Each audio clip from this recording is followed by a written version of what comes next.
from the warmth of my family gatherings to the academic corridors of Coventry University, my life has been a journey driven by one enduring passion, the magic of events. As I stand on the brink of turning this passion into a professional venture as VR Events, I find myself reflecting on the milestones that have shaped my path. Vansh Rathee, a journey from passion to purpose. Growing up, events were not just occasions for me, they were vibrant canvases of emotion, connection, and stories unfolding in real time.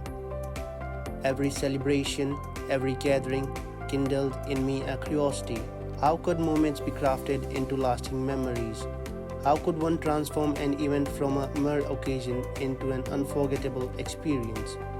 These musings became the bedrock for my pursuit of a BA in Events Management at Coventry University. At Coventry, my passion found purpose and direction, whether it was coordinating the Indian Society logo launch or presenting at renowned platforms like the Urban Transition Conference.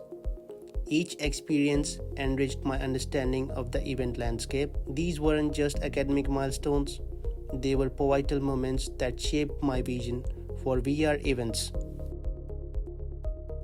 My strength lies in my experiences, my ability to handle stress, communicate with clarity, and organize with precision has been honed through my diverse engagements, from volunteering for various university initiatives to attending insightful lectures. I've always sought opportunities that would challenge my nurture, my professional growth. Yet, like any journey, mine too has been interspersed with moments of self-doubt and challenges. Recognizing my area of improvement and actively working on them has been a continuous endeavor. These moments of introspection have not only strengthened my resolve but have also deepened my understanding of the ever-evolving world of events. Looking ahead, my vision for VR events is clear. I aspire to create a brand that redefines event management by blending tradition with innovation.